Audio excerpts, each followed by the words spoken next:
726. That's the number of trades that I have taken since April of 2023, all with the same strategy in mind. I didn't know it at the time, but from that point on, the second half of 2023 was monumental in building the habits that have carried over into 2024 and now 2025. Not only trading related, but in my life as a whole. Back in 2023, I felt like I was kind of in a rut. I was living in Austin, Texas. I was on the verge, pretty much having decided that I was going to break up with my girlfriend, yet we had recently signed a 16-month lease, and I honestly just didn't really know how to escape some of the things that were weighing me down and holding me back. I felt like I didn't have a lot of passion because I was stuck outside of my day-to-day work and outside of going to the gym and working on myself in that regard, like I had always been doing. I just didn't really know what I wanted to do. So that's when I started running more. I went through a phase where I started posting a lot of videos related to that here on the channel. You can go back and watch them if you really wanted to, about a year and a half ago. And I started training for an ultra marathon that I signed up for at the end of 2023. Little did I know I was building the discipline and more of the traits that would then carry over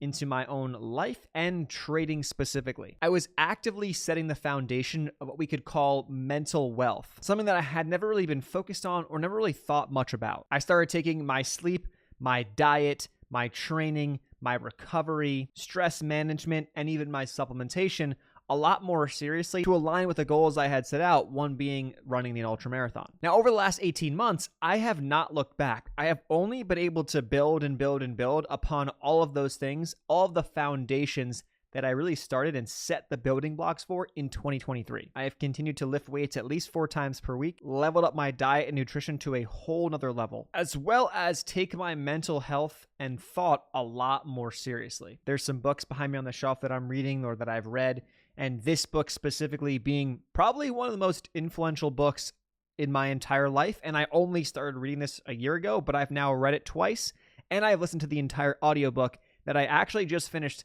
today when I'm recording this video. That's why now in 2025, I've actually incorporated another small tool that will help me in all the areas I just mentioned. Nothing crazy, just a little boost, if you will. And that tool is Magic Mind, which in just this little shot has packed in a bunch of different ingredients meant to enhance your mental performance without overpromising. Think of it as a nudge in the right direction, so to speak. With over 200 scientific studies, third-party tested ingredients, and even Magic Mind Sleep, for 24 hours of enhanced mental performance, I'd be lying if I said I wasn't interested when Magic Mind reached out to send me a few bottles. Okay, so how actually is Magic Mind? And I'm not going to sit here and lie to you. I'm going to tell you the honest truth. I have taken Magic Mind and Magic Mind Sleep for about 5 days now, and I have to say I'm somewhat impressed. I've been able to sit and concentrate a little bit better than I've noticed in the past, especially when I was making this video or outlining this video.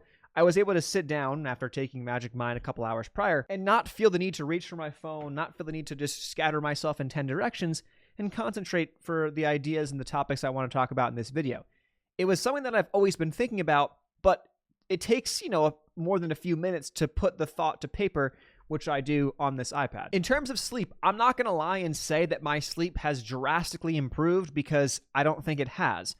I have not been someone who's had a problem sleeping in the past. I'm going to be honest. I've taken a lot of other things seriously, like blue light glasses, which I have over there, that I wear the last hour or two before I go to bed. And I've tried to decompress and slow things down, even stretching to 5-10 minutes before I go to bed every night, which does help with my sleep, I think, or at least it has the past year or so since I've been doing it.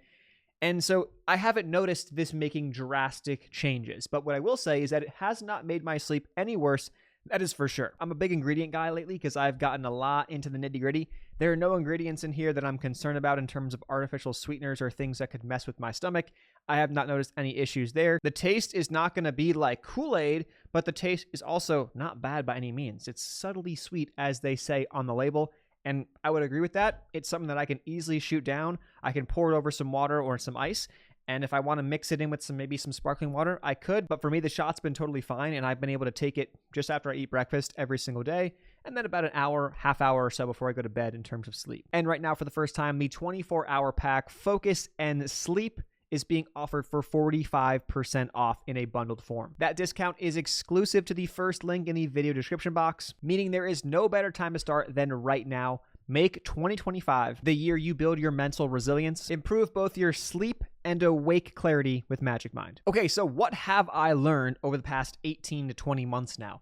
Well, I boil it down to really 3 categories. The first 2 are really interesting, but the last one is something that I think we're all aware of, yet I didn't really see the practicality of applying it to my own life until only recently. So the first thing I've learned is that trading is so unique. There are literally infinite ways to do it. Do not listen to anyone who says otherwise. Do not listen to someone who is going to critique your strategy saying it doesn't work, who is going to say, oh, you should have done this instead of this. You have to make that determination for yourself, and any strategy can work. It's how the strategy is operated. It's not that this can't work and that trend lines don't work, or that smart money concepts don't work, or that fair value gaps don't work, or that breakouts don't work. Anything can work. It's the context and the packaging and the person or the algorithm or the computer, if you will, who is operating and executing the strategy. That's how it ends up working. Building off of that, I think every person's brain is unique. So that by itself means that if I was to operate a trendline strategy or a breakout strategy, and somebody else was to learn the same thing, like there was a Google Doc or a YouTube video that was not biased, that was explaining, okay, if this, do this, here's how it works, I'm going to see things slightly differently than the guy next to me, or I'm going to see things differently than you. And how we end up taking trades over the course of a large sample size is going to be different. It may not be drastically different, but it's going to be different, and our end results are going to be different. It could be the difference between someone who has a profit factor of 1.2 versus somebody who has a profit factor of 0.98. The person with 1.2 is making money. The 0.98 is just shy of break even. The second biggest takeaway that I've learned is that your mindset is exponentially more important than your strategy.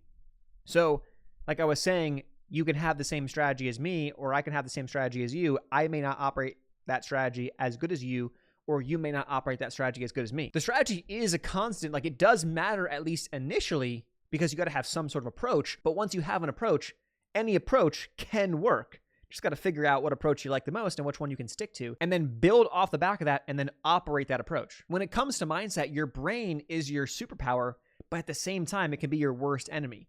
Your brain is what will end up having you spiral out of control and doing things that you shouldn't be doing, that you already know you shouldn't be doing. At the same time, when you start to learn from those mistakes, your brain will start to be able to build off the back of that so that you don't make those same mistakes, or that you make those slight critiques to improve your strategy or to improve your outcomes over time. It's your mindset that will drive you to your ultimate success or to the blow up. You just have to choose the path that you want to take. Now for the third, I think the most interesting thing that I have learned. Well, I should say the application of it. This one is that it's literally just a probability game. Yes, I think we've heard that before, right? But how I think about things now is just like completely different from how I may have in the past. Because it's just a probability game, we use data to determine where to place our bets. I've found that now every single day I think about things in real life and in trading context, all in probabilities.